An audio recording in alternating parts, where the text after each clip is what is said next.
Shalom, shalom na ba elignonso esika tozwami dans les quatre coins du monde. Shalom na ba elignonso ba sepelaka na bonne nouvelle ya royaume des cieux. To pesibino merci pour na faveur oyo pe na moment kitoko nzamba pesibiso pose ke tokutana pona liloba na nzambe. Tokutana lisusu na butu na lelo pona ko partager liloba na nzambe. Ko continuer na message na biso oyo tosi tobandaki yango na thème ya munene oyo biso nyonso tobandaki koyekola depuis mois mikolo eleki. En vérité, cette génération ne passera point. Yango na poko na lelo tolingi ko continuer na message wana na suite ya ba programme oyo nyonso na ba sous-thème oyo nzambe azali ko inspirer biso po ke tokoka na ko continuer message oyo. Nzamba aleka na kopambola ba ili nyonso ndenge na lobaka toujours oyo aza ko soutenir biso. Bipai nyonso bozwami butu na lelo loboko nzambe ekoka na ko se manifester kat na bino. Avant toute chose nalingaki ke to banda na libondeli po to tika moment oyo na loboko na nzambe. Tendre Père, le Dieu de toute puissance, topesi encore une fois merci pour na soirée na lelo. Merci pour la puissance et Saint-Esprit. Merci Nzambe pour la grâce et pour la opportunité Nzambe salibiso pour na côté ya liloba na yo. Tout tiki moment yo entre tes droites et puissantes mains, tika Saint-Esprit azali enseignant par excellence, yé al korana kozwa contrôle ya moment oyo jusqu'à la fin dans le nom de Jésus. Tout elmeli puissance nyon so ya distraction, ya bitumba oya ka kobundisa na moment ya message, to résister à la musique dans le nom de Jésus-Christ. Pambola eli nyonso bipai bazwami pe ba oyo bakolanda biso à travers message oyo dans le nom de Jésus-Christ qui est notre véritable Dieu de Tolobi. Merci Seigneur Jésus-Christ. Oui, to pesi lisusu nzambe merci parce que kozala parmi ba vivants ezali grâce munene o nzamba ezali kosalela biso ezali privilège munene. Tomoni ke bandeko mingi oyo pe balula ki kozala na moment oyo lokola biso me bazui grâce oyo te. Mais loboko na nzambe kati na biso abateli biso abateli bino yango tokutani lisusu na butu na lelo pona koloba de la part de l'Éternel. Nalingi ke avant que to banda nazala reconnaissant na bato nyonso o bazaka ko soutenir biso pe ba amoureux ya bonne nouvelle wana nazali komona chéri nanga l'évangéliste Sephora Likenja nzamba leka na kopambola ye nzamba pambola papa na biso digital Momo Patrick pe aleka na kopambola mama na biso Pauline na kati ya bomoko na mboka nzambe apambola basai na nzambe nyonso bipai bazwami nazali komona wana Dr Esaïe Saïf pe Mosakoli Mete nzambe aleka na kopambola mama Micheline servante nzambe nzamba pambola ba servante nyonso bipai bazwami na ba serviteur de Dieu bazaka ko soutenir biso butumo nzamba pambola bana Mepsa Efrata na Stockholm nzamba leka na kopambola bana Mepsa na Yetebo nzamba leka na kopambola bana Mepsa na Angola ba bazwami partout dans les quatre coins du monde zabo bazana na France na Londres na ba bazami na États-Unis loboko nzambe na poko na lelo ezala liko na bino na pamboli le fils du prophète Gabi na mboka na Londres nzamba leka na kopambola pe bana nga nyonso ya molimo bipai nyonso bozwami parce que naebe ke na butu na lelo faveur nzambe zali ko na bino tozali ko continuer na message na biso oyo to lobaki ndenge na pesa ki teme nango ke to bandaki série ya ba enseignement toza ko lobela cette génération ne passera point. Et à chaque fois toza ko kutana toza ko ya na ba sous-thème mususu moment tant tozali ko évoluer na message tozali ko ya na ba sous-thème mususu lelo na poko na lelo to ko kende komona comment savons-nous que cette génération ne passera point? Comment savons-nous que cette génération ne passera point? Oui, question oyo ezali suite ya enseignement oyo tosi tozwa ki liboso bandeko oyo bakolanda biso mukona lelo eza difficile pour tout ça la rappel ya message ya liboso na ya mibale parce que vraiment tosi to avancer makasi ba oyo bakokota mukona lelo surtout sisi message naza ko senga bino bokota na bomoko mboka boluka ba message na biso ya liboso pour boza na fil d'idée bo comprendre bipai nini biso to uti et lelo lokwa tozana makambo mingi ya koloba tozali komona comment savons-nous que cette génération ne passera point? Parce que tout cela qui peut définir génération, pe tomonaki na profondeur na yango na nzela ya liloba na Nzambe. Alors na poko na lelo question oyo tozali kotuna, comment savons-nous que cette génération ne passera point avant que Christ akokana kozonga? Bien aimé, tokomi na tango ya pokwa, tokomi na tango moko mabe, tokomi na tango oyo ba promesse en Nzambe, écriture ezali ko s'accomplir malembe malembe na miso na biso. Biso toza bato oyo Nzambe asali biso faveur que tout le monde accomplissement ya ba promesse prophétique oyo Nzambe tokolo alobaki na biso na nzela na Christ. To badi ko mona accomplissement na yango pe eloko moko ezali susu ko empêcher Christ te ke po akokana kozonga. Voilà pourquoi bana Nzambe tozali toujours kozonga na kati na makomi pona tina na kokende kotala Bible za kotalisa biso nini, liloba na Nzambe za kotalisa biso nini pona tina na kozonga na Christ. Parce que toyebi ke mukolo Christ azali ko mata likolo avant ke amata ayebisaki ba yekoli na yeke na kozonga lisusu.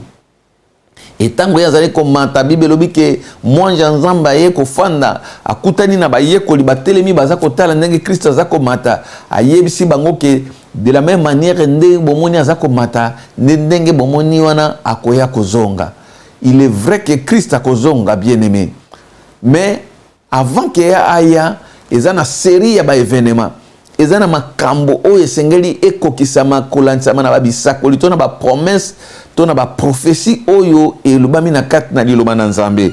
Yango nde ezali kosunga biso ba chrétien, yango ezali kosunga biso ba élu toyeba ko se préparer de manière que jour wana écoute abisote na kati ya distraction, écoute abisote na kati ya ko tambola pamba, mais à connaissance à maloba na Nzambe o tozali kozwa lelo et sunga biso que to se préparer de manière que si moya kosa ela Nzambe biso peto hériter vie éternelle.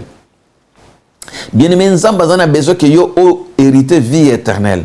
Nzambe azana besoin que si moya ko lekisa mo tango muke na sena moyi, si moya ko vivre na sena mokili oyo bon moya seko yo ozanga ngote. Mais malheureusement bana Nzambe mingi basali ko comprendre te tango nini oyo biso tokomi. Bana Nzambe mingi malgré que basali ko tanga liloba Nzambe bazali ko mona makambo ekomami lokola liseki, bazali ko mona ngo lokola blague. Ina poko na lelo toko kende ko talisa na nzela ba écriture to meka ko comprendre nini biso to yebi ke génération oyo ekolekate. Parce que Christ azaki koloba alobi que en vérité, je vous le dis, cette génération ne passera point. Et ni koloba ya solo et que oyo ekolekate avant que kozonga na mwana moto esale mape makambo nyonso ekomami ekokisama. Yango tokende kotanga na mokanda na Nzambe na livre ya Matthieu chapitre 24. Tokobanda na verset 32 pe tokokita malembe jutina verset 34 mais tokotanga nano na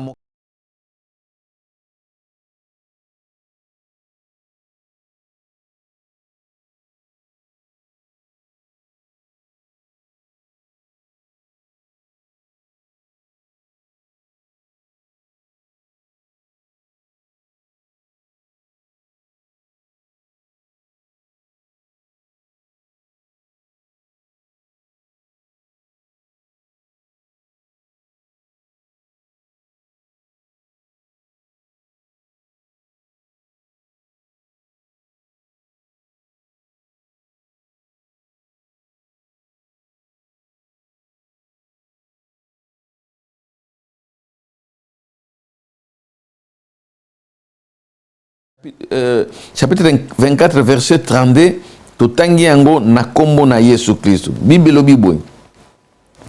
Instruisez-vous par une comparaison tirée du figuier. Dès que ses branches deviennent tendres et que les feuilles poussent, vous connaissez que l'été est proche. Bien aimé, awa liloba na Nzambe epesi biso réponse, epesi biso mayele poto kokana kozwa boyebi ya ko comprendre ndenge nini biso to yebi ke ekeke oyo to génération oyo ya biso ekolekate. aussi là qui démontrer comment est-ce que de quelle génération Christ a qui s'adressait à nous. Tu comprends qu'il y a déjà un message na biso o eleki que génération Christ a qui kolobeleza des générations na biso. Tu me qui démontrer en c'est la lumière et la parole. Mais alors question ya pourquoi on a les ali comment savons-nous que cette génération ne passera point. Bible yé moko lilo banzambe yango moko e bandi ko pesa biso biyano to ba réponse. Et l'objet que instruisez-vous par une comparaison tirée des figuiers. Alors que bozo mayele na bosa la comparaison na ndenge ya nzete ya figue. C'est-à-dire nature yango moko ekoki ko pesa biso instruction ya ko comprendre ba saison, ya ko comprendre ba signe, ya ko comprendre ba temps, ya ko comprendre ba changement o ya makambo ezali ko sele manase na moi.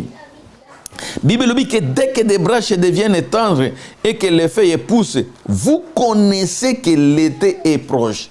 Bato awa si tu biso bato tozana kati na Europe pona koyeba ke été ezali ko banda totala kango mingi na babilembo ya banzete ya nature soko moni ke banzete e bandi ko bimisa ba fleur banzete e bandi ko pousser ba kasa ya sika. Bible lobi ke tango bokomona bongo bino boyeba kake wana été ezali koya surtout awa neti na Europe.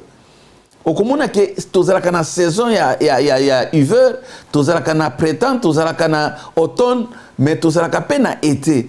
Et chaque étape ya saison ezalaka na ba signe o ezali ko annoncer que tokomi na saison oyo, tokomi na étape oyo. Et kolo azali ko zongisa biso na nature ke bozwa comparaison ndenge nini bino boyebaka ke été ezali ko koma pembeni. Tango bomona kake banzete na figue bandi ko bimisa ba kasa e bandi ko poussa ba branche bino boyebi ke non lokwa to moni boye été yango wana ezali ko s'annoncer.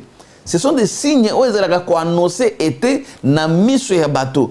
Pour bato ba comprendre que to longwe na saison mususu saison tozo côté comme na saison mususu okomona bato na ba magasin bazali ko changer ba bilamba bokomona bato ba bandi ko changer ba garde-robe na bango parce que ba yebi que non saison to côté c'est sous saison ba manteauté et comme saison ba bilamba ya léger et comme saison ba chemise et comme ba mususu ko lata ba couper et comme ba donc c'est-à-dire que mutu même na ba magasin ba comme ko changer ba bilamba parce que ba yebi que na calamité tokokota na saison mususu tokokota na période mususu. Alors soki biso tozali kozwa boanya to mayele à partir ya nature mokili ko comprendre ba époque pe ba saison pe ba signe ya temps pour na ko différencier ba moment combien plus forte raison pour na kozonga na Christ ba signe ezala te bien aimé.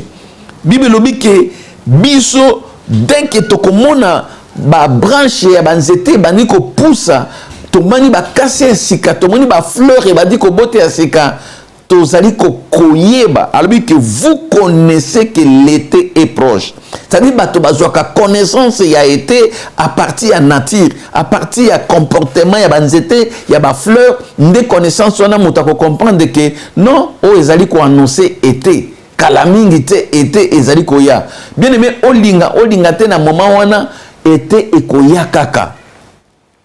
Pourquoi? Parce que les gens na biloko eza ko talisa neti siko suko bimi libanda okomona ke mboka mobimba e komi vert. Pourquoi? Parce que to koti déjà na kati ya été. Mais avant que ba faire union so botama to mona ki yango ke ezala ki nano ko annoncer que to ngi to kota na période oyo.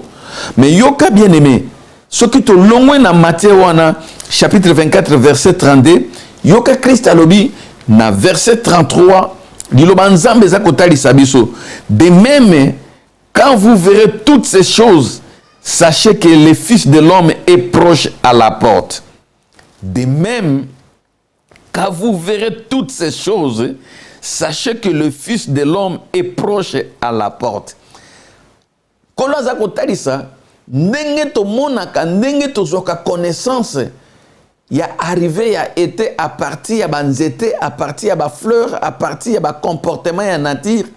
Bible lobi ke ndenge moko tango tokomona bilembo oyo elobami na liloba na Nzambe e bandi kokokisama toyeba ke mwana ya moto azali déjà na makolo na nzela pona kozonga. C'est-à-dire qu'il y a des signes bien aimés. oyo ezali koannonce koya na nkolo na biso. Il y a des signes qui ne trompent pas.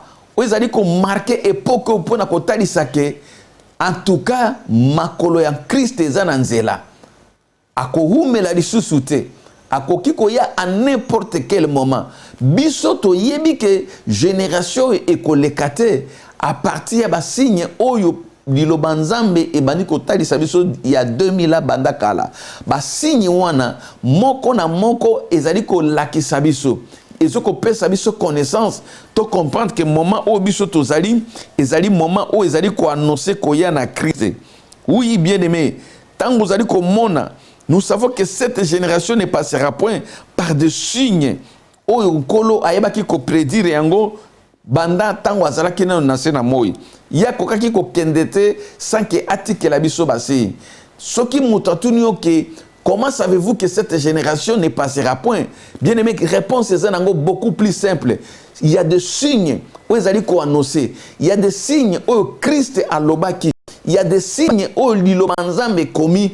Il y a des allaient kotali sabiso que il y a solo génération nabiso ekolekate pour te kolo azali nanzela alingi kozonga. Ba signe ezali tellement ebele bien aimé. O biso sengeli ke toye kola yango mais tokokende kozwa mwa tango muke koyekola ndambo oyo kokosunga biso to évoluer tozana kati ya méditation na mokanda ya Matthieu 24 bipai wapi tokofanda tokokana ko analyser maloba ya Christ tango azaka loba en vérité je vous le dis cette génération ne passera point ya solo tango toye ko comprendre que génération ekolekate à partir na ba signe bien aimé elingi koloba ke na kati na liloba na Nzambe makambo nyonso eza kosalema esi komama nango déjà kala. Soko za lecteur de la Bible, soko za mwana na Nzambe vraiment oyo tangaka liloba Nzambe okobanda comprendre à partir ya makambo oyo tangaka bilembo ba signe ezali ko s'accomplir pe okoza isusu te kotambola lokola bato nyonso oyo baza na connaissance te. Bien aimé, ba signe nde moto ezali ko talisa biso, ba signe oyo Christ aloba yango nde moto ezali ko prouver biso ke génération oyo ya biso, eza génération oyo ekoki ko lekate. Alors tokotanga moi ba signe mosusu o comprendre parce que Nzambe alingi seulement alla musa mémoire na ndeko moko eza na kati ya distraction. Nzambe alingi alla musa maele ba Eli oyo baza ko comprendre te. Bato mingi baza ko comprendre te que makambo tozo tanga eza une réalité. Bato mingi baza ko bosa na même que makambo nyonso oyo ya tanga connaissance azwa na liloba na Nzambe eza une réalité. Yango moni bato mingi bakoti na distraction, bato mingi bakoti na sommeil, bato mingi baza ko luka lisu Nzambe te. Pourquoi? Parce que bazo mona ke makambango et l'obama il y a 2000 ans kola lobango banda kala mais ezako kokisa mate. Totalisa kibino que le Seigneur use de la patience, ne voulait pas que aucun de nous périsse. Na message oyo toutaki ko lekisa. Tolobaki ke soki tango ngo ezali ko umela, c'est parce que Nzamba lingi ko mutu nyonso amema na repentance pour que posa Nzambe zaki mutu moko te azala détruit. Bien aimé tokende ko tala na mokanda ya Matthieu chapitre 24 na verset nango 6. Matthieu chapitre 24 le verset 6 tokotanga yango dans le nom de Jésus. Yoka moko ya babilembo to ya signe oyo liloba na Nzambe za kotalisa biso oyo kolo atikelaki biso avant que ye akoka na kozonga pe génération na biso ekoki koleka te. Matthieu chapitre 24 verset 6 Bible lo Bible. Vous entendrez parler de guerre et de bruits de guerre. Gardez-vous d'être troublés, car il faut que ces choses arrivent. Mais ça ne sera pas encore la fin. Oui, bien-aimés dans le Seigneur. Et l'embomunene oyo, et comment les loko la masapo na minoka bato. Bato ba meseni koloba yango, que depuis le temps ya kala, bitumbe zelaki toujours. Makambwana oyo tozo tanga zelaki toujours, mais kolangwaza koyate. Bibelobi. Vous entendrez parler de guerre et de bruits de guerre. Gardez-vous d'être troublés, car il faut que ces choses arrivent, mais ça ne sera pas encore la fin.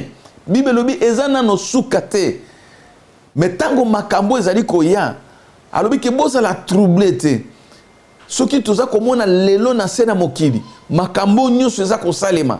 ba guerre, ba bruit de guerre, ba nation comme une nation où ils allaient quoi envahir nation mosus, ou comme un peuple où ils allaient quoi envahir peuple mosus, ou ça comme un ba crime où ils allaient quoi saler na moi. Bible lobi que sobo moni makambo aboye. Boza la troublette. Il faut que ces choses arrivent. Bien aimé, et ça n'a pas bilo comme monsieur ça comment peut-être ce côté mais pourquoi makambo aboye et salema? Pourquoi ba makambo aboye? Pourquoi pays où qui quoi envahir pays où? Pourquoi ba crime aboye ko salema na mokedi?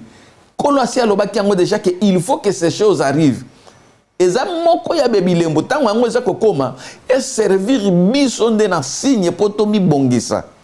C'est-à-dire tango tozo komona ba injustice nyonso na sena moyo, tango tozo mona ba crime nyonso eza koleka na sena moyo, tango tozo mona ba accomplissement ya ba parole o ya ba bitumba na ba kati ya ba mboka na mikili.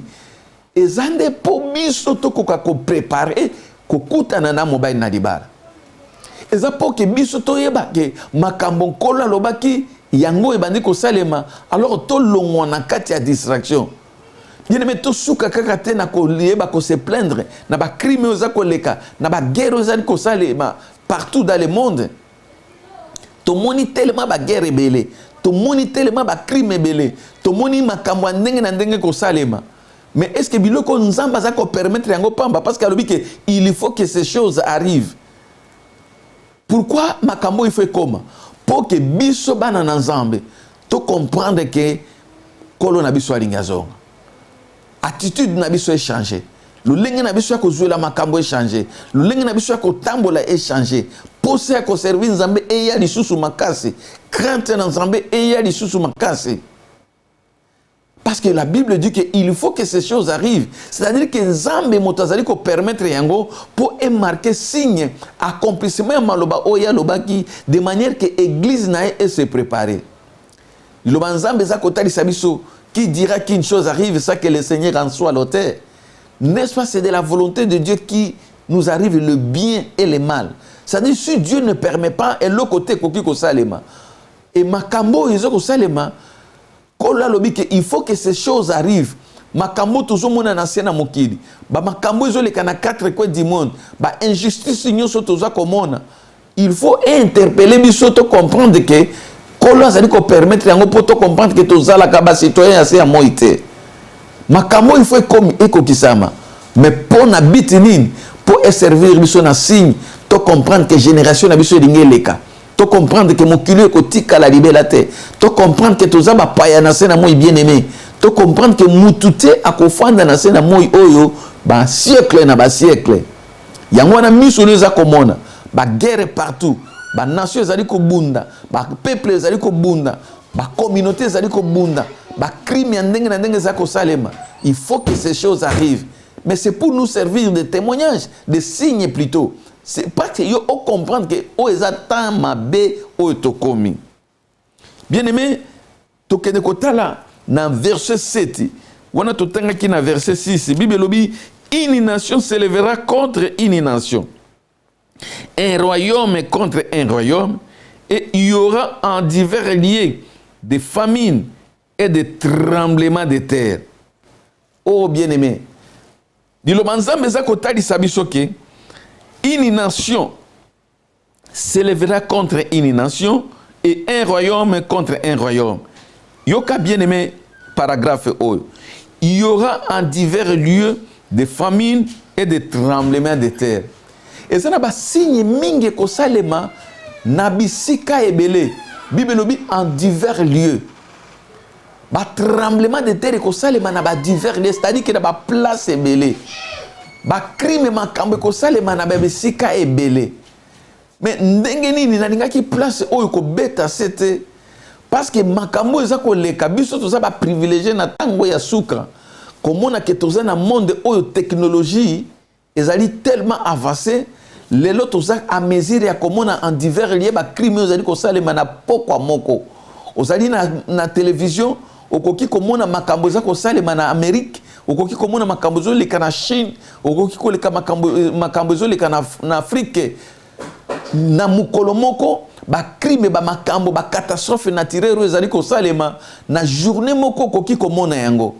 Bible lobi ke na tango wana avant ya koya na Christ e kozala na babisika ebele ba tremblement de terre nzala makambo ya ndenge na ndenge ekosalema partout dans le monde.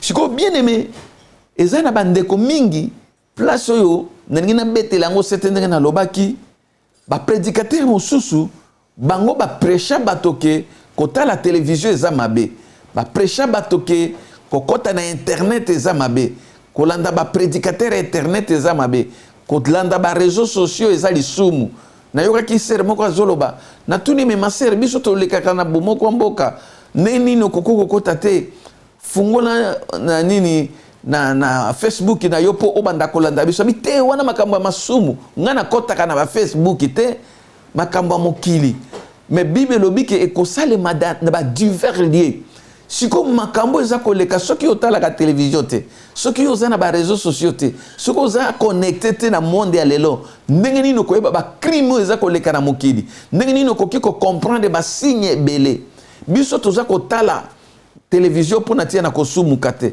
tozo kota na ba télévision pona kozala instruit pona kozala informé tozali ko kota na réseaux sociaux tozali ko utiliser internet pona ko passer message ndenge oza koyoka na poko na lelo eza pona tia na ko kende ko sala kindumba te ko sala ba makambo ya salite te mais eza moko ya ba moyen oyo ezali ko sunga biso poto se connecter toyeba ba accomplissement ya ba promesse Oyo Christ alobaki na biso qu'il y aura en divers lieux des tremblements et ko salema na esika moko te kaka esika yo zali et ko salema na ba divers lieux mais kaka bato bazali à la page bato bazali kolanda ba information bato bazali na kati ya mass media bangonde ba comprendre ba signe wana parce que baza komona ezana ba signe mususu tango za komona o comprendre que oyo ezali moko ya ba signe Christ alobaki.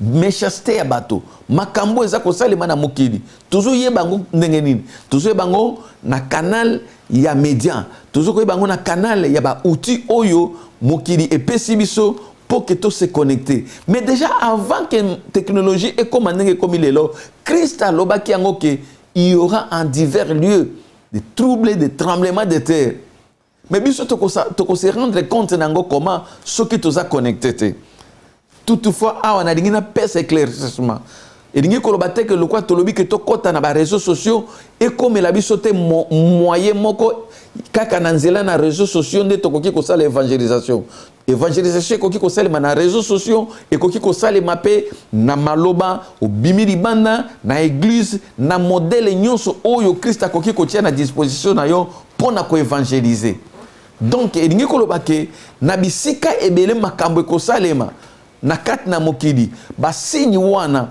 yango ezali ko permettre biso to yeba ke koya na Christ et komi pembeni bien aimé tango yo kotaka kotala télévision otala kanini kaka ba cinéma ba théâtre ou bien otala kape ba makambo ezoleka en divers lieux ba trouble ba crime o diloba nzambe ezali koloba.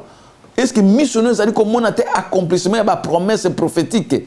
Est-ce que missionnaire ezali komona te makambo toza kotanga na Matthieu 24 oyo kola lobaki ke kosalema na bipai mingi na mokili en divers lieux ou bien tokotaka na ba nini na ba réseaux sociaux kaka pona tina na kofinga kaka pona tina na eindi na ba fitilité to pona tina na kokende kotikala mutakala biso tozo kota na ba réseaux sociaux pona kotala makambo eza koleka en divers lieux pona ko se communiquer pe pona natina na ko évangéliser pe bien aimé awa Bible lobi et ko salema bongo nation contre nation banzala et ko salema partout biso to ko yeba makambo yo nanzela na mass media mais Bible eza ko confirmer biso que tout cela ne sera que le commencement des douleurs. Makambo toza komona ezali nano kaka ebandeli ya pasi munene oyo koya na mikolo ezali koya na sima.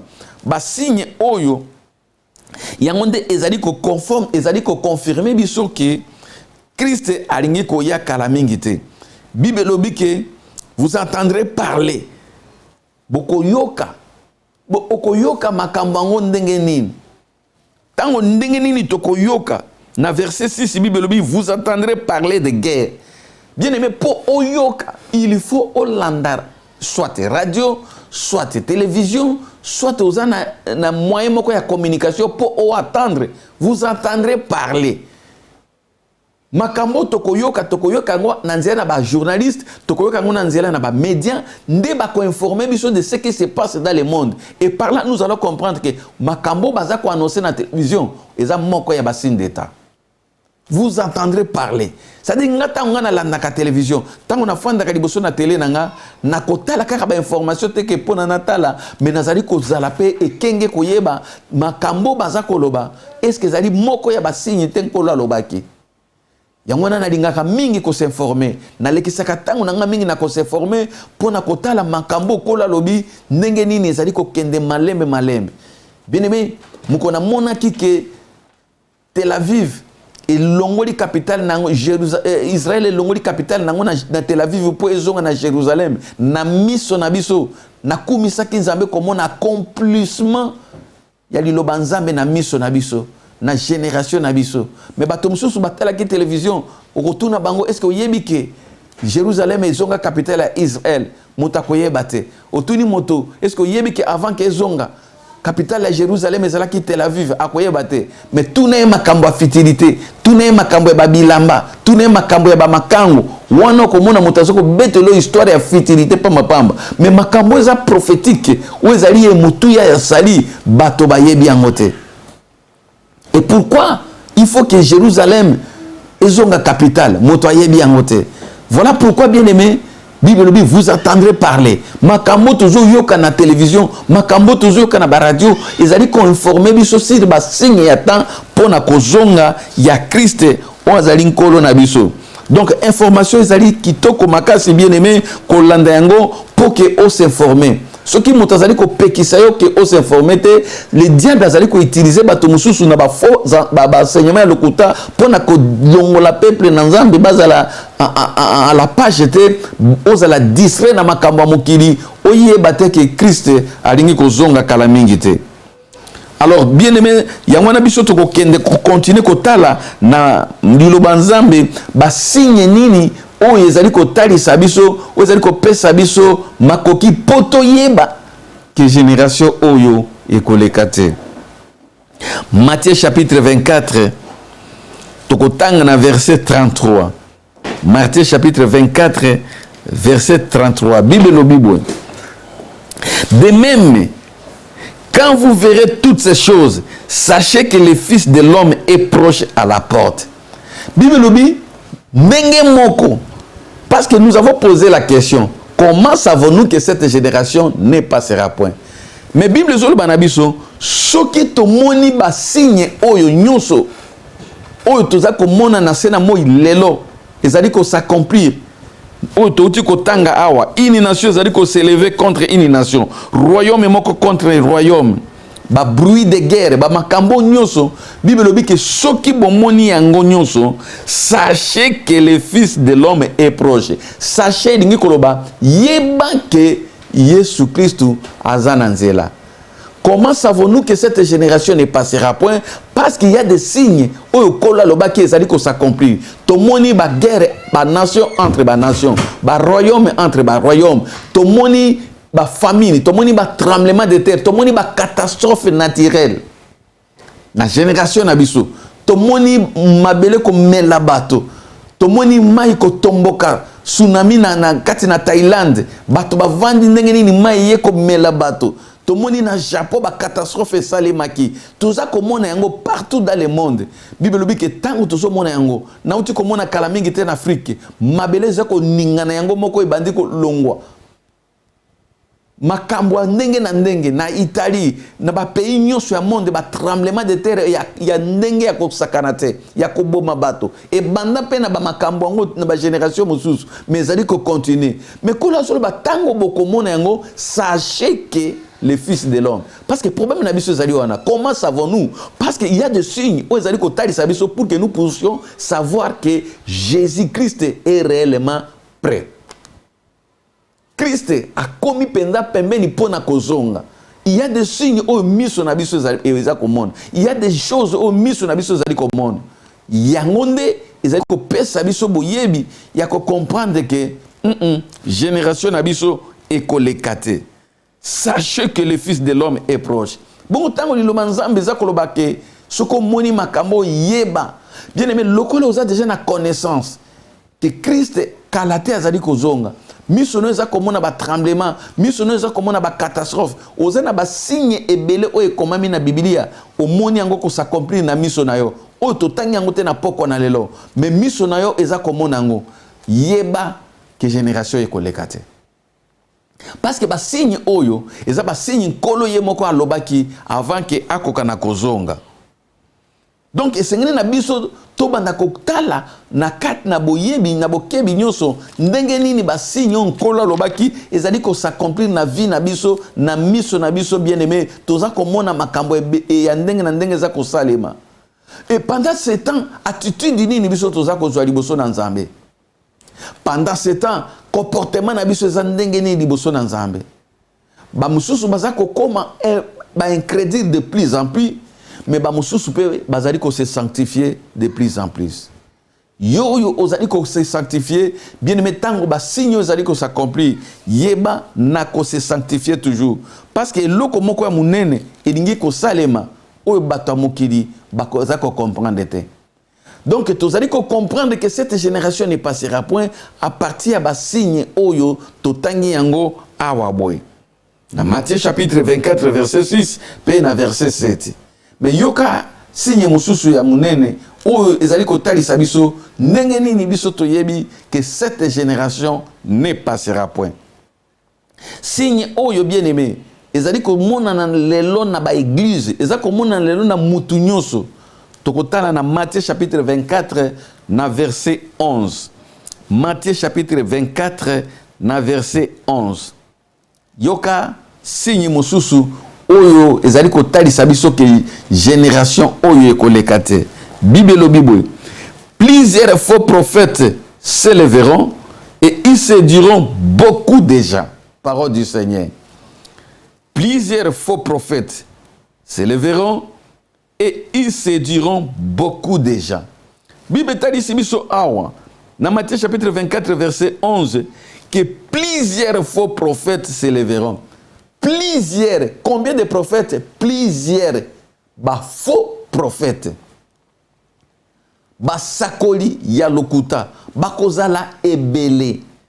Oh bien-aimé, lelo comme na Christ ezako fingi sama na sena moi à cause ya bato oyo bazali ko simba liloba Nzambe to Biblia na komo na Christ, à cause ya batei oyo bazali ko teya lelo na komo na Christ, mais komo na Nzambe ezali ko fingisa ma. Pourquoi? Parce que bato wana bazali ba faux mais ba prophète. Elingi koloba ke bazali ko sakola mais bazali ya Nzambe te. Elingi koloba ke bazali ko teya mais bazali ya Nzambe te. Bible lobi bato wana bakozala ebele na sena moi. Totala lelo na kat na sena moi. Totala na bakat na ba église na biso. Totala lolenge ba église ezali ko botama. Eza mabete parce que Bible lobaki ke bilanga na nkolo ezali munene basali baza muke. Mais est-ce que bato nyonso lelo baza ko sakola? Bato nyonso lelo baza ko te babenga me pa Nzambe? Est-ce que bato nyonso lelo baza ko sakola? Batinda me pa Nzambe? Ou alors ceux qui m'ont tangi na université, aza éloquent, aza na l'art de parler, a juinaye a boni ke musale zate, ale a s'autoproclamer docteur, a s'autoproclamer prophète, a ju Bible lokola matière identique na ye, a bandi ko sakola. Oh, pasteur nabi solo ba français kitoko, oh, ate en anglais kitoko, mais nana bengi na kati ya likambo, nana tindi na kati ya likambo. Sikoyo bato wana tango bakokota na exercice ya misala na bango bakosala makambo oyo batindi bango te po atina mite bazako sakola mais na lokuta yango na Bible lobi que en ce jour-là plusieurs me diront n'avons-nous pas prophétisé à ton nom, n'avons-nous pas opéré des miracles à ton nom? Et je leur dirai ouvertement dehors les chiens, car je ne vous ai jamais connu. C'est-à-dire, bien aimé, qu'il y a des gens qui prêchent la parole de Dieu lelo. Quand on a les réseaux sociaux, tala, bah oui, ba téléphone na bandako, bah oui, ndenge na ndenge, mutu na moto rakabara. Mais est-ce que Nzamba tindie? Tout na ye appel na ye, tout na ye message ni nkola pese. Bible lobi mingi mukolo na bakolela. Nkolo na sakolaki na kombo na yo te. Na salaki bikamwa te na kombo na yo. Enkola kozongisela bango libanda bamboa na tikala koyeba bino te. Et je me suis toujours posé cette question. Comment bato bazali coopérer miracle lelo au nom de Jésus, mais mukolo wana Christ lo batikala koyeba bango te. Mais le miracle s'est opéré au nom de Jésus. Bien aimé, ko palangana te disika bato bazako sala ba démonstration, ba miracle au nom de Jésus. Christ azali ko honorer comme na ye, mais ayebi bato wana te. Ba mususu bazako benga na ba démon au nom de Jésus, minzamba yebi bango te. Ba mbiku di nyoso ba ye na église, ba nganga kisi nyoso ba ye na église, ba occultiste nyoso ba ye na église. Bible lobi que plusieurs faux prophètes s'élèveront. Tant landenge basakoli alokuta ba telemi. Et ce que makambo nyoso tango ezako s'accomplir, ezali ba signe Christ a lobaki yango po ayeba ki ke kosalema avant ke yazonga. Donc tant que tozako kebate na makambo ezako leka ennemi akoki ko surprendre biso au pengu pe au longo liboso na Nzambe à cause ya séduction. Bible lobi boye. Plusieurs faux prophètes se lèveront, ils séduiront beaucoup déjà. C'est-à-dire que bazana l'art ya ko séduire. La séduction, manière ya kokoma na ba objectif na bango na lolenge ya mabe. Bako pengu sabato na séduction. Ako mema azana maloba sukali, azana éloquence, ako séduire yo na bikamo, ako sale loba makambo oto banaye komona tango tozali bana mike. Abrakata brakata brakata lo bu zele komi sukali. Abrakata brakata brakata bu pigeon abimi na kati na nini na papier. Mais makambo to mona ki yango tango tozali bana mike ba magicien bazako leka na ba école. Tolingi ko loba teke bikamo nzambe zate. Tolobi ke ba faux prophète conformément na lumière ya parole. Bango pe ba kobima. Lokwa na tango Moïse na mboka na Égypte. Moïse aza ko sala bikamo o nzambe atindi ba magicien ya pharaon pe bazali ko sala yango. Ndi makambo za ko leka lelo na église nzambe. Donc il comme un moment moko très difficile bien aimé sengeli elinyoso ozala très prudent pour na koyeba ko comprendre que n'ajoutez pas foi à tout esprit. Éprouvez les esprits pour savoir s'ils sont de Dieu. Parce que plusieurs faux prophètes se lèveront, ils séduiront beaucoup déjà. Oh bien-aimé, Nathan tozali soko zana discernement te. Ba faux prophète ba koki ko séduire yo. Yango zomona basi meme mabala bazako kende ko zwa bazemi na soi disant ba prophète. Basi ya mabala bazako kende ko penguisama na ba faux prophète. Bato bazali ko kende ko lela. Na ba faux prophète. Pourquoi esprit ya discernement ezalite? Alingi koyo kateke kuna azobi misa moto na munoko. Alingi koyo kateke kuna bazobi misa magboro do na mipende. Alingi koyo kateke kuna bazako sala bazako tongola bato. Donc kolanda mais biloko wana nde diable azali ko utiliser pour na ko séduire bato ebele à travers ba faux prophète. Et même makamango toza komona ngo lelo. Plusieurs faux prophètes ba telemi pour na ko penguisa, pour na ko séduire si c'était possible même ba Eli. Oh bien-aimé, eza moko ya signe munene oyo biso tozali komona. Bato mingi tango batanga kalikambo oyo ya ba faux prophète bato bazako zela ndena mokanda ya 666 eko kisama peut-être bato bazoka ni sake faux prophète akobima akozala ye moko lokola na tango ya Eli to lokola na tango ya Jérémie to na tango ya Jean-Baptiste. Non bien-aimé, ba faux prophète oyo eza bato o bazali na opération ya Satan pour le moment. Bazali ko sakola na kombo na Yesu mais baza ba faux. Parce que prophétie est nini bien aimé. Prophétie est nini koloba tout simplement message ya Nzambe.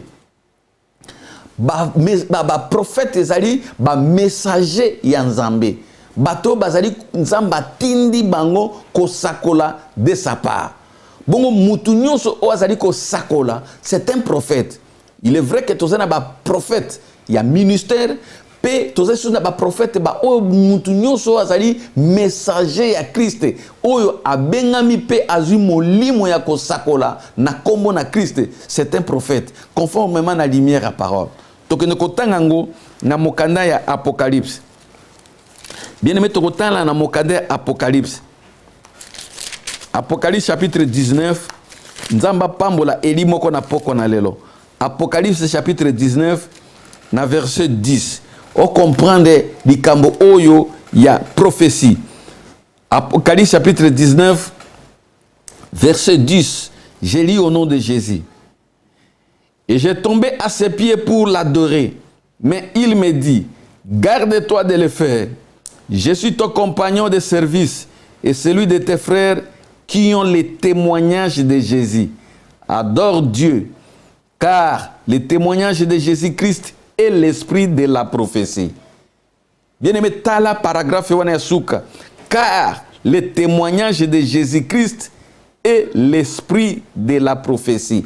Awa bien-aimé, toza komona Jean na kati ya île de Patmos. Et si ka kutana ki na mwanje nzamba tindela ki mwanje pona ko révéler makambo e ko sale na sima ya tango. Ayebise ki Jean ke koma yango. Bible lobi ke tango Jean amoni mwanje na nzambe, messager na nzambe koya ko pese ba révélation akoi na makolo na ye mpoke agumba mela mpoke a adorer. Mais ange messager oyo alobi non, garde-toi de le faire. Oko gumba melangate, oko kiko fuka melangate. Nga nazaka ka moko, yoka bien aimé, naza moko yaba messager, naza moko yabato o nzamba tindi. Je suis ton compagnon de service. Naza pe moninga mosali lokola yo. Oh bien aimé, c'est-à-dire que na ange wana, na Jean, bango be bazaki ndenge moko liboso nzambe. Seulement Jean zaki na nzoto, mais ange azalaki en esprit. C'est-à-dire qu'il y a des anges célestes, il y a aussi des anges terrestres. Ba sakoli na nzambe o nzamba poni, bazape ba ange messager nzambe. Alors je suis ton compagnon. Naza moninga no ya musala. Dezali musala yo zo sala ngape na zo sala na ndenge na ngai. Celui de tes frères qui ont les témoignages ndenge moko pena ba ndeko no mosusu ba oyo bazali na itatoli ya kolo. Yoka bien aimé loko moko ezali awa. Qui ont les témoignages de Jésus. Adore Dieu. Car le témoignage de Jésus est l'esprit de la prophétie. Alors bien, di tatoli na kolo, témoignage moto azali ko sala, yango wanande esprit ya bisakoli. Yango wanande esprit ya prophétie. Lorsque nous prophétisons, nous avons l'esprit de Dieu, c'est ça la prophétie. Koloba, maloba ya kolo, ko témoigner Christ. Bible lobi que l'esprit de la prophétie nde ezali ko animer ba messager ya nzambe, molimo ya basakoli, molimo ya bisakoli. Bien-aimé, na ningo comprendre loko malamu. Mutu nyonso nzambe azali ko tinda na kati ya bilanga na ye, azali ko pakola ye na molimo ya bisakoli. Et yango komona ke moto tango atelemi Bible lobi poussé par le Saint-Esprit, les hommes ont parlé de la part de Dieu.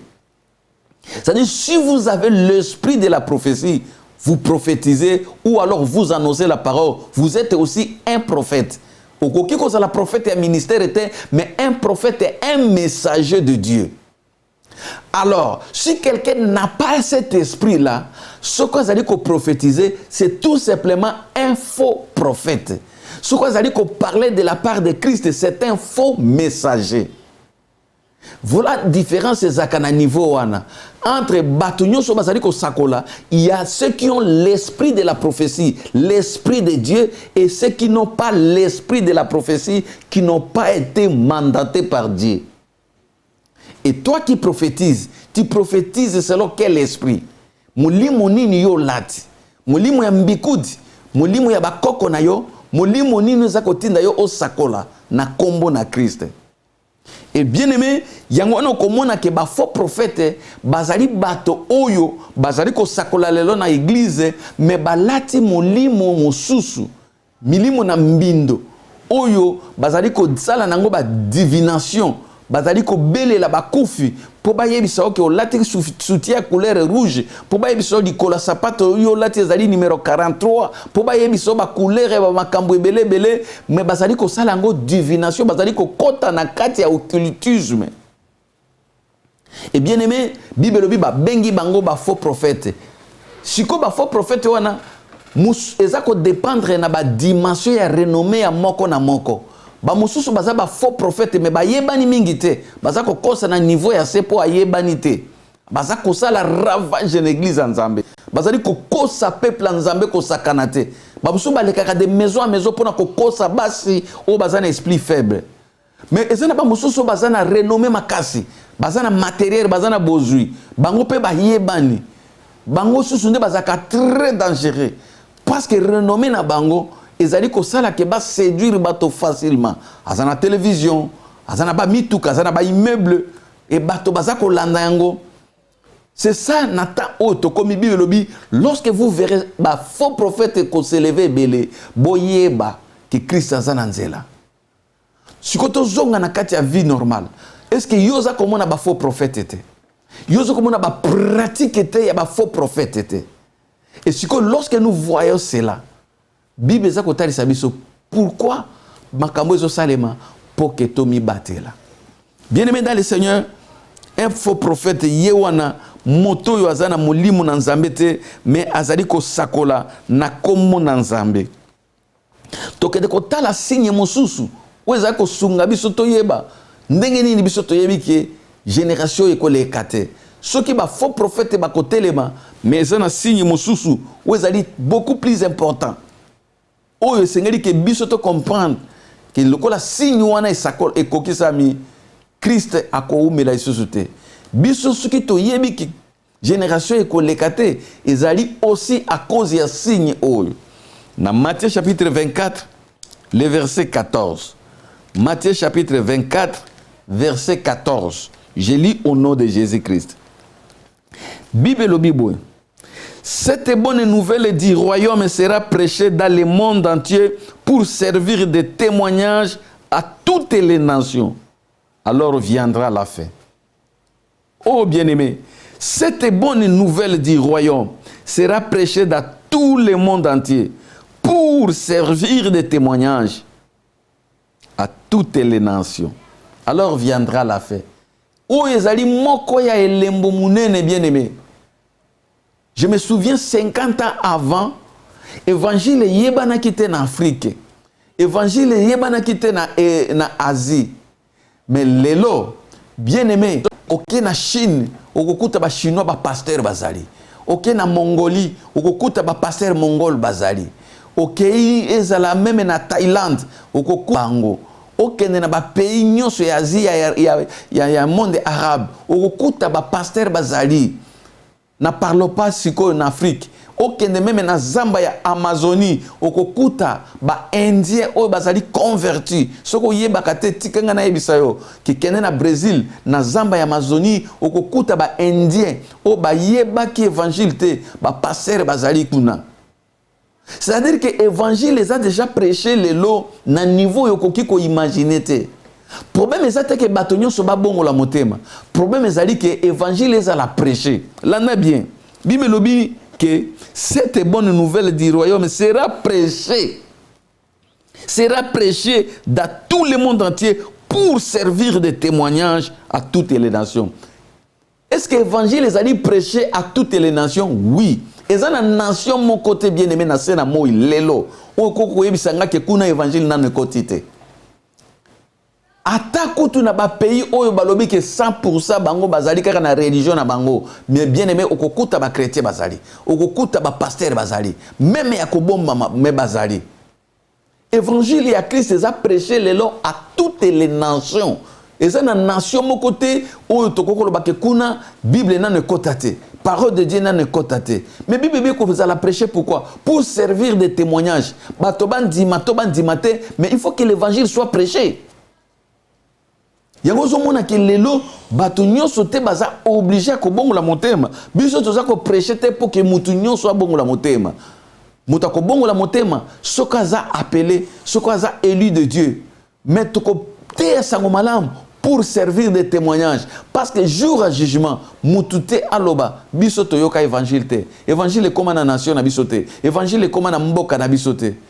L'évangile est prêché pour servir de témoignage mukolo ya jugement na Nzambe. Et aujourd'hui, cette bonne nouvelle, et ça signe mounen, oh bien-aimé, moukolona na moni na kati na Chine, bande kumoko ba chrétien, depuis ba ibongola motema ba yoka kaka Bible ba simba ngote, et ndekomoko ba missionnaire ba koteli bango na ba Bible ozomona ndeko ndenga za kozwa Bible azali ko embrasser yango azali ko embrasser Bible azali ko embrasser Bible azota la valeur ya liloba nzambe et mai miso biminga na komisi nzambe bi Seigneur ba signe yo lobaki yango ekoki. Cette bonne nouvelle du royaume sera prêchée à toutes les nations pour servir de témoignages. Bien aimé, yo motoso landanga, bima na libanda, tuna motoso kwa yebi Christ, kwa yebi so yebi Christ. Andima te kwa bakasi ayoka. Ayoka ke bate ya Christ za mwana nzambe. Eke mutu akoyamba ya kobika. Oya koyamba lokola mokonzi pe mobika kobika na libota na ye. Presque mutu nyoso ayoka ngo. Voilà signe munene. Où est-ce que que génération lokola évangile siko ezali déjà prêché parce que yangonde toko sambi sama a fonction ya o toyokaki est-ce que oyokaki boyete est-ce que omonaki bateite pour servir de témoignage jour et à jugement pour que mutute a échappé pour muto azala na prétexte voilà pourquoi évangile ezali prêché et le Seigneur nous a fait grâce même yo mutozo la nanga soki nano yokate Oyamba Christ te occasion yango pesa melio oyamba Christ comme Seigneur et Sauveur obongo la motema obwaka banzungu wana ozana yango ya kindoki obwaka ba matito zana wana se mbeto na yo obwaka milangi ya magie ba pesa kiyo obwaka portefeuille wana ba pesa kiyo obwaka biloko nyoso satana pesa kiyo luka moto anzambe bipa yo zwami luka basai na nzambe ya solo bazali na ville yo zali informez-vous très bien ba ko komona ba réserve nzambe bazali kende kozokisa ba sali lo service ba bonde la ponatina na yo parce que makona Yesu ezana nzela. Oui bien aimé, Bible lobi que bonne nouvelle ya royaume ya nzambe e kozala prêcher. Yangwana tozo mona même bana mikele lo bazako sakola, même ba aveugle bazako sakola, même ba paralytique bazako sakola, bato ndenge na ndenge bazako sakola pour servir de témoignage. Évangile lokola ezali déjà prêché, bien aimé mutu mon côté akoki ko échapper na jugement na nzambe. Et tant o epesa meribiso yango wana ezali temps ya perfection, tant o ezali temps o biso sengeli to luka pona koyeba ko kumisa nzambe parce que nzamba tikeli biso temps ya repentance. Na poko na lelo bien aimé, na lingi oyeba ke signe ya évangile eza signe munene. Na lingi na yeba ke signe évangile eza signe munene na poko na lelo tokende kotala na mukana na nzambe bilembo nyonso o tozali komona awa yango wana nde moto ezali kopesa biso boyebi connaissance po toyeba ndenge nini toyebi que cette génération ne passera point. Oui bien aimé dans le Seigneur tokende kotala na mukana na Romains chapitre 10 verset 16 jusqu'au verset 18. Romains chapitre 10, le verset 16 jusqu'au verset 18. Je lis au nom de Jésus-Christ. Mais tous n'ont pas obéi à la bonne nouvelle. Aussi Ésaïe dit-il, Seigneur, qui a crié à notre prédication? Ainsi la foi vient de ce qu'on attend, et ce qu'on attend vient de la parole de Christ. Mais je dis, n'ont-ils pas entendu? Au contraire, leur voix est allée par toute la terre et leurs paroles jusqu'aux extrémités du monde. Parole du Seigneur. Oh bien-aimé dans le Seigneur, yokandenge liloba na nzambe zali ko talisa biso.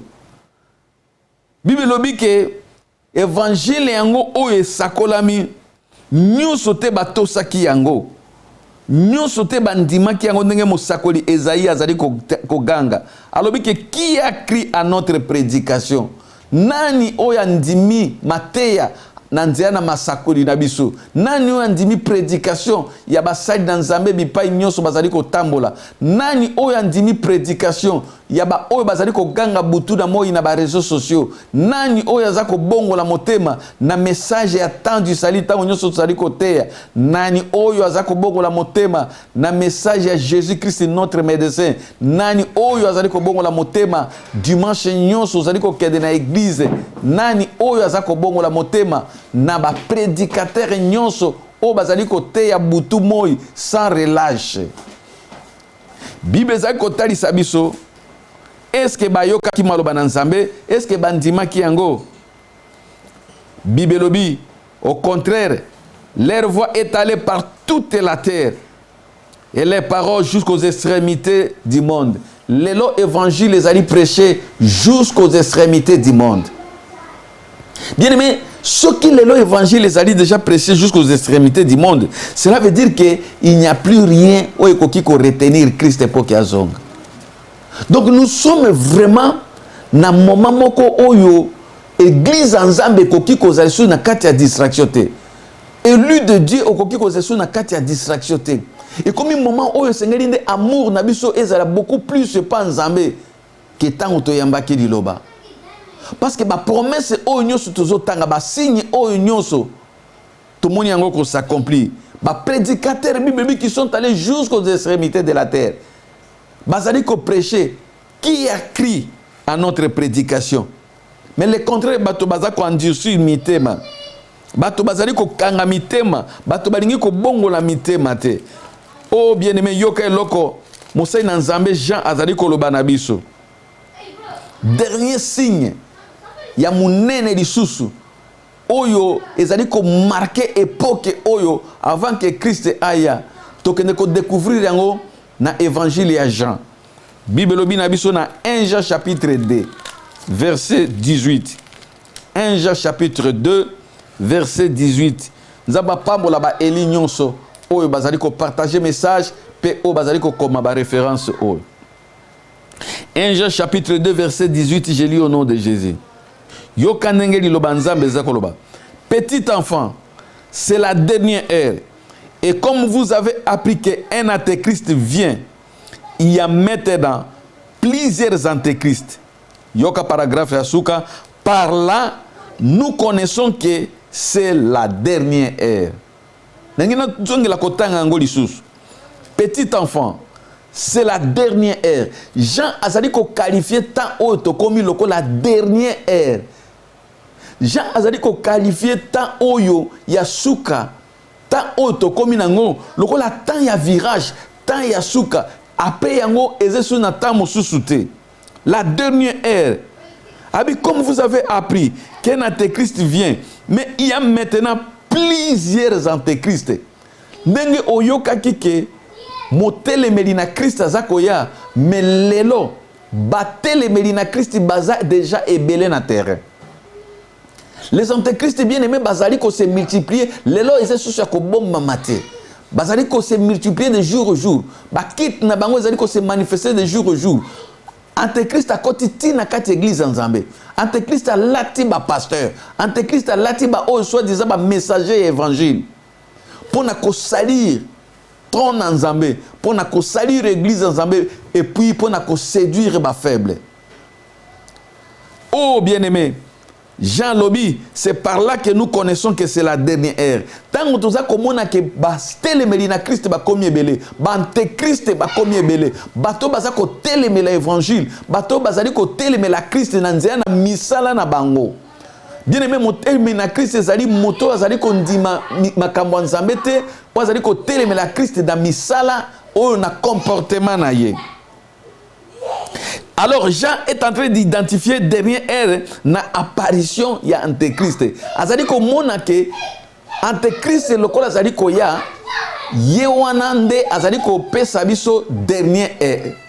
Yende mutazali signe munene ya kotali sabiso ke tokomi na tango asuka. Donc c'est la dernière ère. Elingi ko loba simana oyo tango mususu ezalite. Apparition ya antéchrist yango mutezali kotali sabiso ke simana yango eloko mususu ezalite événement mususu ezalite Christ foya déjà.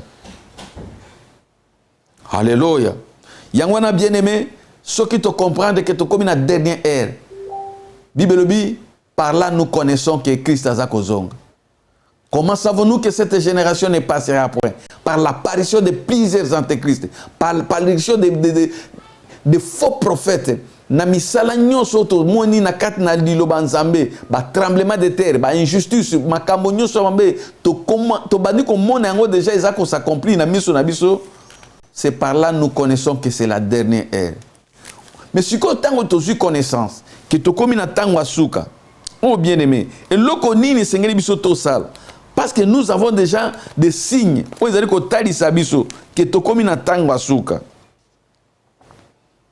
Ndenge tutanga qui na verset 33 dans Matthieu 24 Bible lobi que de même, lorsque vous verrez toutes ces choses, sachez que le Fils de l'homme est proche. Bible dit, ce qui tozali ko mona makambo nyonso, apparition d'Antéchrist, bato bazali ko kota no cultisme tina église bazo bangate. Lelo bato bazo imagine na kati église bazo bangate. Bandoki baza na kati église baza ba pasteur, bandoki baza ba diacre, bandoki baza ba chantre, bandoki baza ko sa makambo ya somo na kati église. Plusieurs antéchrist. Ba latin zoto ya Christ mais na kati kuna ba lura vise baza ebele siko et miso na biso pesa komona yango c'est par là Jean lobi par là nde to yebi ke tokomi na tango asoka makambo nyonso toza koloba eza réponse ya question ya message na biso. Comment savons-nous que cette génération ne passera pas à partir de makambo nyonso? Nous connaissons que tokomi na tango asuka. D'ailleurs, Jean zo qualifié ngo que za ta ya virage lisusu te. C'est la dernière heure. Lokola toyoka ki ke batelemi na Christ bazali koya bango wana baza déjà ebele bien aimé. Oh pourquoi na lelo bien aimé? Nzambe bazali ko avertir Eli moko pour comprendre que liloba Nzambe eza na kati na solo ekoki kokosa te. Yoka bien aimé dans le Seigneur. Tokotala na Matthieu 24 verset 26. Matthieu 24 verset 36 plutôt jusqu'à 42. Matthieu chapitre 24 verset 36 jusqu'au verset 42. Pona bandeko bazako koma bokoki ko koma Matthieu chapitre 24 verset 36 jusqu'au verset 42. Mais yoka Bible pour ce qui est des jours et de l'heure, personne n'est laissé. Ni les anges des cieux, ni les fils, mais les pères seuls. Yoka eloko moko kitoko ezali wana. Na verset 37, ce qui arriva du temps de Noé arrivera de même à l'avènement des fils de l'homme. Car dans les jours qui précédaient le déluge, les hommes mangeaient et buvaient, se mariaient et mariaient leurs enfants, jusqu'au jour où Noé entra dans l'arche. Bible talisa biso ke pour ce qui est des jours et de l'heure, personne n'est laissé. Bato bazela kakoyeba mukolo petango poke ami bomba poke ayeba ko bongo la motema. Ngana banayi ko seka bato mingi na moment coronavirus eza ko sakaje bato. Nazo mona meme ba soda ba komi ko sambela, ba président ebele ba komi ko sambela, presque mutu nyonso akomi mwana malamu, okomona bato ba boy ko sa masumu parce que bazo komona tous les jours na média ndenge bibembezo lala. Bato ba bangi Nzambe na moi circonstance, crainte moko circonstancielle. C'est-à-dire tango corona esili ale tozongi na kati na vie na biso. Oya komela mela, oya ko bina bina, muziki matati na likolo. Crainte Nzambe pona tango muke. Mais Bible lobi, ce qui arriva du temps de Noé, et qu'on appelle la génération Nabiso. Ça, c'est le Seigneur qui est en train de dire que Makambo est seulement na tango à Noé, et que Salema, et Makambo Christ a lobi zali une prophétie et koko sate. Parce que Mikolo, oh, il précédent qui mboula ya Noé, bato babazaki kana comportement otoza na ngolelo.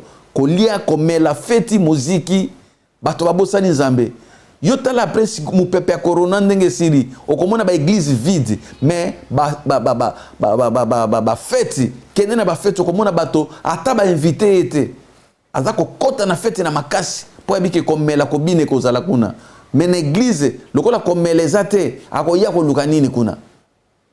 Bible bi caractère wana ya tangwa Noé e ko zala pe lelo na bato bako linga makambo Nzambe te bato bako linga évangile te. Yango zomona ke même ba message ya bo eza difficile pour mona moto azotia j'aime.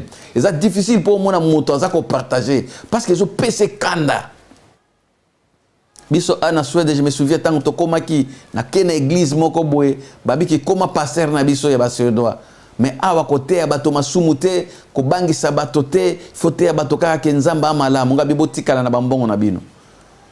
O ce côté ibongo o tendenge to yokani na yo to ko peso mikana to ko peso mbongo salaire ba pesi ba mota ngana bibotika nango na koki ko teka bokonza Nzambe te après avoir ko souffert tant molai na évangile na ko bebisa ngopona ba miete oyo bien aimé bato balinga ka message à repentance te.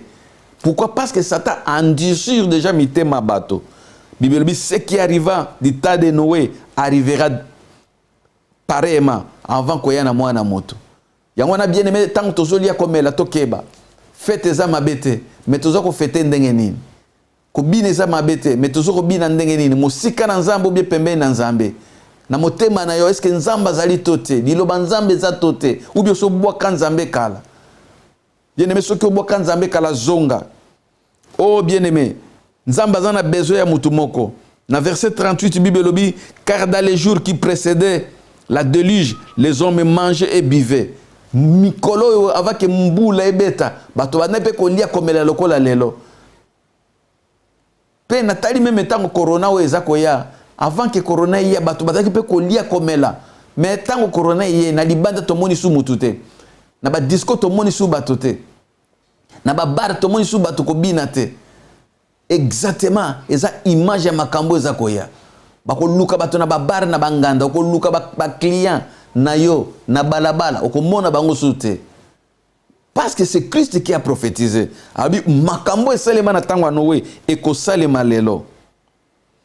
Et bato wana na verset 39 balobi, ils ne se doutèrent de rien jusqu'à ce que le déluge vint et les emporta tous. Babataï kondimate ke likambo bongo ko salema et que mbule ki tape emema bango nyonso. Bien aimé bato nyonso bazo ko boya ko se repentir na temps oyo. Bakoza surpris. Koya na mwana moteza pembeni. Bibebi trompette kobeta. Oh bien aimé en un clin d'œil. Eko salema lokwa na kobeta na liso. Okozwa tante ya kobandela lisusu. Okozwa tante ya ko se repentir. Voilà tant ya repentance yango. Voilà tant koko bongisa na nzambe yango. Voilà tant koki ko kende ko confesser makambo sala ba crime sala et pas bato nzambe po ba tialo loboko o bongisa na nzambe. Tant yango ya repentance. Na poko na lelo. Nzamba lingi ke elimo kwa zoyo kanga bongisa na ye. Nzamba lingi ke muteko moko azaki musika na nzambe ozonga kisima, ozonga lisusu na makona nzambe, o se repentir ozonga l'amour no ya liboso. Yo moto bandai ko servir nzambe avec crainte et tremblement. Zongela bolingo na ya liboso. Et bien aimé, pona ko kende kostala ndenge ni makamango ezali ko kende, okomona pe ke Luc ayaki ko loba likambo ngo na lolenge na ye. Aye ko comparer makambo nini oyo ko salema na tango na biso totali on a Luc chapitre 17 verset 28 qui nous a verset 29. Bien aimé, Luc chapitre 17 verset 28 jusqu'au verset 29. Luc chapitre 17. Yoka bien aimé. Bible lo Bible. Ce qui arriva du temps de Lot arrivera pareillement. Les hommes mangeaient, buvaient, achetaient, vendaient et plantaient, bâtissaient. Bible zotali sabiso ke makambo eleka ki na tango na Lot. Boyebi tango nzambe akendaki ko détruire Sodome pe Gomorrhe. Nzambe atindi maloba et pas mosali na Lot. Alobi ke biba na kati ya mboka wana. Po mbula ya moto ezako kitapona ko détruire Sodome pe Gomorrhe. Mais na kati ya mboka wana, Bible lobi ke bato bazalaki kuna, babande pe kolia komela. Mais awa liloba nzambe zo comparer génération na biso na tango ya Lot, abi makambo elekaki na comportement ya bato elekaki na tango ya Lot, e ko salema pe bongo na génération na biso. Bato malgré ba yebi ke Christ azako ya, bato bako sala exactement ndenge bato ya tango ya Lot bazalaki. Bato bane ko lia komela ko sepela. Mais babandaki kondimate ke moto ya nzambe ko okita pour être détruire. Mais yokana verset 29 Bible lobi. Mais le jour où Lot sortit de Sodome, une pluie de feu et de souffle tomba du ciel et les fit tous périr. Tango moto ya nzambe kiti, simana Lot ekobima. Image ya kobima na Lot ezali lokola image ya enlèvement ya église. Moto ya destruction kokaki ko kitate aussi lota que Lot azaki no na kati ya mboka wana. Tango nzamba bimisi Lot, c'est alors la colère de Dieu ekiti dikona bato o bazaki na mboka wana ya Sodome pe Gomorrhe. De la même manière oye ko salema na tango na biso. Bible lobi ke sima ya église ko bima, makambo minene ya pasi ko salema. Sima nzambe ko longola ba Eli, mokilio ko leka na ba moma ya pasi. Oye sengeli yo Eli na nzambe okoka komona yango te. Bien-aimé, tango yango ekoki. Le Seigneur veut qu'il n'a pas qu'on a lelo Eli moko à ça l'examen de conscience. Ce qui a lèvement et salemi siko. Est-ce que yo komata?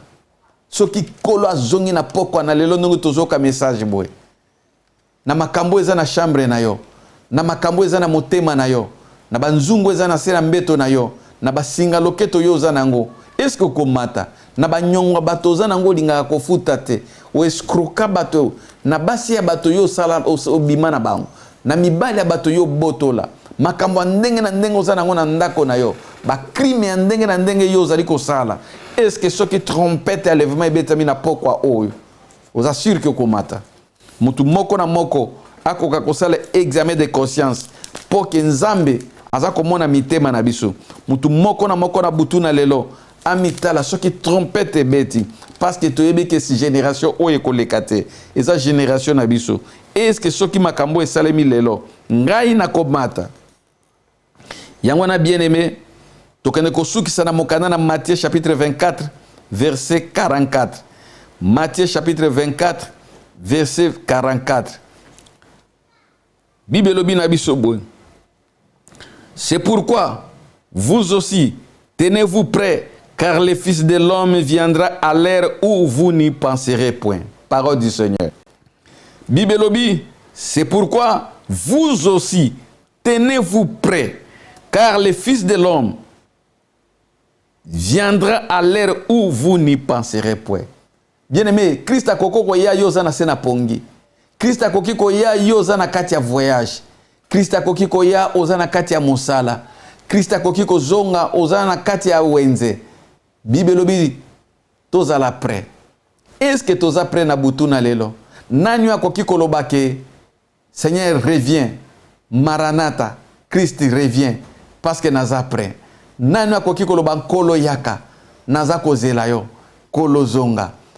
Bien-aimé, moto azali prêt ako banga liwate. Moto azali prêt ako banga kozonga na Christ te. Moto azali prêt ako kiko banga te sango ya enlèvement. Po yebi keza moment ya joie, moment ya bonheur, moment otoko kota na vie éternelle, moment otoko kendo kokutana na mobali ya libala. Bible lobi ke sima ya makambo nyoso toza la prêt. Bien-aimé, tango yoki liloba na Nzambe, banda ko s'apprêter, banda ko bongisa kati na yo, ko bongisa ka libanda te, bongisa motema na yo, nini fandi na kati. Soki ene moto ezali kuna, soki jalousie moto ezali kuna, soki sorcellerie moto fandi, soki misala ya ndenge ya mbinde fandi, poko na lelo banda ko sukola motema na yo. Loba na Nzambe ko lodiyo kelanga mawa. Soki makamba mabeza nano na vie na yo, bien-aimé, poko na lelo Nzambe lobike tenez-vous prêts. Nzamba lingi ke oza la prêt parce que nous ne savons pas likambo nini koki ko salema na butu na lelo.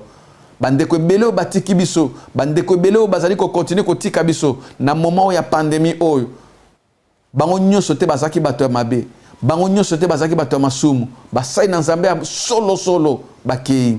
Bana Nzambe bandeko banga Nzambe tamusu ko lekanga na yo bakei. Mais le Seigneur nous a laissé le temps. Il y a grâce pour que tout se repentir. Le Seigneur nous a laissé le temps et la grâce pour que nous ayons l'orgueil, pour que nous ayons l'incrédulité, pour que nous ayons tout kabasai dans Nzambe. Mais tout se repentir sincèrement à travers le message que cette génération ne passera point. Nous avons déjà compris que nous avons signé ndeto yebi que génération oyo kolekate. Na poko na lelo mutu moko kokiko gumba mutu na isi kazali. Koloba na Nzambe Seigneur limbi sangai. Na tambola ki mabe. Na comprendre que tokobi na tango mabe sunganga Nzambe. Poke na koyate. Yo mutu koyaki. Lele pa na Nzambe kolo na lingi ko zonga epai na yo. Limbi sangai na ndenge na tambola ki. Na lingi ke trompette tango ko beta. Seigneur nazala pembe na yo. Yangwana ko kende ko senga ma na Nzambe. Soko lingi ko kuta na bato na Nzambe. Benga basai na Nzambe yo yebi ya ko banga Nzambe. Basunga yo na repentance. Soko zali awa na Stockholm, to awa na Suède, to zali même na Europe, partout dans le monde. Olingi ko solo na biso même na téléphone. Numéro na biso za na bomoko mboka benga to ko sala nyoso ikoki poke o se réconcilier na Nzambe. Nangi na sambe la pona Eli moko. Tendre Père, le Dieu de toute puissance. Maloba na poko na lelo papa. Molimo na yo akoti sango na mitema na bana na yo. En fait que ba oyo babunga ki bazonga na nzela na yo. Seigneur bilembo nyoso yo pesi biso. C'est par là nous savons que cette génération ne passera point. Limbisa ba onyo so ba ko se repentir sincèrement pourquoi na lelo. Fortifier bo baza ko tambola na crainte na yo. Pambola ba onyo so baza ko servir yo butu moya avec fidélité. Nzambe afin que mukolo wana to mona nkembo na yo. Puissance Seigneur soit égarément. Midi moya séduction. Il y a ba faux prophète Nzambe ezala mosika na peuple na yo dans le nom de Jésus-Christ. Yahweh soko ko sala biso grâce que mukolo ya trompette biso to matato za no elongo. Lokumu ekozonga epai na papa. Zo lokumu pona nyos na kombo na Christ Yesu Christu wazali Nzambe pe musungi na biso tolobi. Merci Seigneur Jésus. Nzambe alekana ko pambola ba elinyoso o balandi biso na poko na lelo. Nzambe akokana ko sunga ba oyo bakozwa ikateli décision ya ko se convertir ya ko luka Nzambe. Nzambe apambola bato o nyonso bako renoncer na misala ya Satana parce que koya na mwana moto ekomi pembeni. Mukolo wana bien-aimé yona ngai tokokutana na lola tokokumisa Nzambe longo parce que naza sûr que trompette ce que ye ngape na kobata na likolo. Nzamba pambola bino butu malamu nangi ko pambola papa na biso momo pona tamu nene o yazali ko zwa pona tia ke bino bomona kabiso na bandako na bino. Nzamba pambola bomoko mboka apambola mama na biso Pauline. Na bosanité basai na Nzambe ndenge na lobaka toujours na pamboli chéri na ngai l'évangéliste Sephora Likenza pona soutien oyo azako zanga te tango nyoso komema poke na sala mosala Nzambe na kimia. Nzamba pambola mosala Nzambe docteur Esaïe Saïf apambola mosakoli mete apambola servante de Dieu mama Micheline apambola Sernabiso Moussakoli Mama Ange apambola ba servante de Dieu nyonso o baza ko soutenir biso bana mepsa Efrata Nzamba lekana ko pambola bino nyonso boza tellement ebele ba oyo baza na Yetebor na bo bazali partout dans le monde na Angola na Afrique na Amérique bisika nyonso bozolanda biso. Nzamba pambola mon fils bien-aimé na mboka na Londres Ange Gabriel Moussai Nzambe. Nzamba lekana ko pambola basali nyonso oyo bako partager message o soki Yesu ayete bien-aimé toko continuer message na biso pour que totala nini Nzamba zali ko bongisa na mikolo ezali koya butu na lelo ezala kimia kola pambola bino nde tokutani bana sima na komo na Kristo Yesu tolobi amen.